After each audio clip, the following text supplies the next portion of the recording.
Christmas day আর বাড়িতে cake বানাবো না, তাই কখনো হয়? তাই চটজলদি আমি আর মা আজকে বানিয়ে ফেলেছি ফ্রুট প্লাম কেক। তো এর জন্য আমি মেনলি টুটি ফুটি আর কিশমিশ ড্রাই ফ্রুট হিসেবে ব্যবহার করেছি। তো টুটি ফুটি আর কিশমিশটাকে সামান্য পরিমাণে অরেঞ্জ জুস দিয়ে 24 ঘন্টা সোক করতে রেখে দিয়েছি। আপনারা চাইলে এই বিভিন্ন ড্রাই ফ্রুটের মিশ্রণটাকে অরেঞ্জ জুসে 2-3 মিনিট কুক করেও নিতে পারেন, সেটা করলেও হবে। কিন্তু আমি মেনলি এখানে 24 ঘন্টা অরেঞ্জ জুসের মধ্যে এই টুটি ফুটি আর কিশমিশগুলো সোক করতে দিয়েছি। তারপর চিনির ক্যারামেলটা বানিয়ে নিয়েছি। তো চিনির ক্যারামেল বানানোর জন্য 2 চামচ চিনি প্যানের মধ্যে নিয়ে নিয়েছি।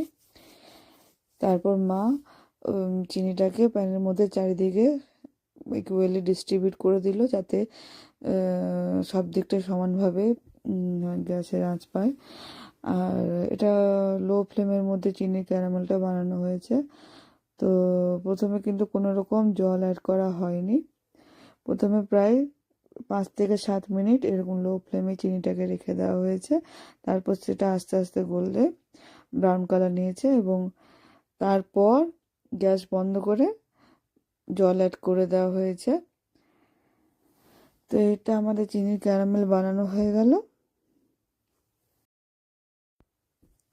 এরপর কেকে দেওয়ার জন্য ড্রাই ফ্রুট যেমন কাজু বাদাম, কাঠবাদাম, আখরোট আর সাথে মোরব্বাও ছোট ছোট পিস করে কেটে নেওয়া হলো। খুব ফাইন করে না কাটলেও হবে, কারণ যেহেতু এটা কেকের মধ্যে দেওয়া যাবে। এরপর একটা জামবাটিতে সামান্য পরিমাণ দুধ নিতে হবে, কিন্তু মনে রাখতে হবে দুধটা কিন্তু গরম হলে হবে না, এমনি নর্মাল রুম টেম্পারেচারে থাকা দুধ নিতে হবে। তারপর সেটাতে পরিমাণ মতো চিনি গুঁড়ো, আটা এবং কোকো পাউডার অ্যাড করে ভালো করে মিক্সড করে নিতে হবে। মিক্সিংয়ের টাইমে মনে রাখতে হবে যেন সেখানে কোনো রকম আটার লাম্প ফর্মেশন, মানে যেগুলো বলে ছোটো ছোটো যে ডাব ফর্মেশন, যেন না হয়। ঠিক আছে, মিক্সিংটা ইউনিফর্ম করতে হবে। এবং তারপর এই যে দেখতে পাচ্ছেন আর মিক্সিং হয়ে গেছে। মিক্সিং পর সেটাতে সামান্য পরিমাণে পাউডার মিল্ক অ্যাড করে দিতে হবে।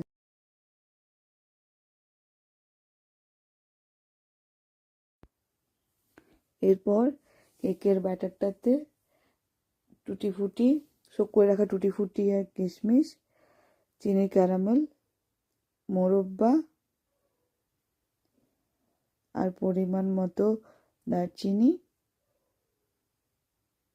1 চামচ ভ্যানিলা এসেন্স, 1 চামচ খাবার সোডা, 1 চামচ ভিনেগার অ্যাড করে দিয়ে ভালো করে মিক্স করে নিতে হবে।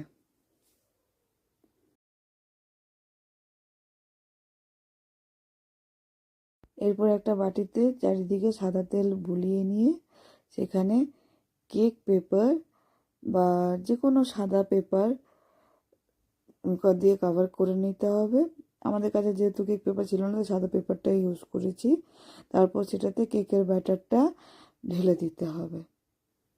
তারপর এই কেকের ব্যাটার সমেত বাটিটা গ্যাসে একটা কড়াইয়ের উপর রেখে দিতে হবে এবং গ্যাসের ফ্লেমটা মিডিয়াম রাখতে হবে।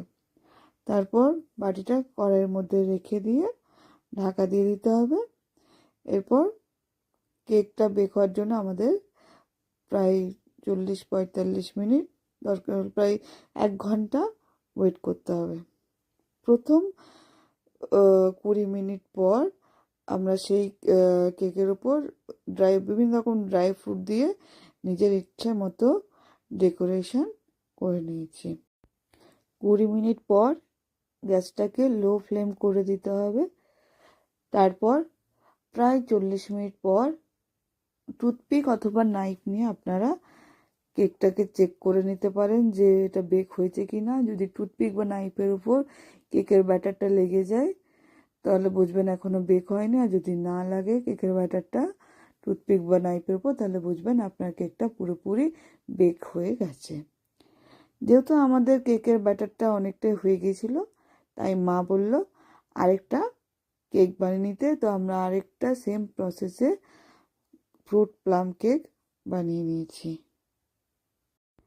দেখতেই পাচ্ছেন কেকটা কত সুন্দর স্পঞ্জি আর ফ্লাপি হয়েছে।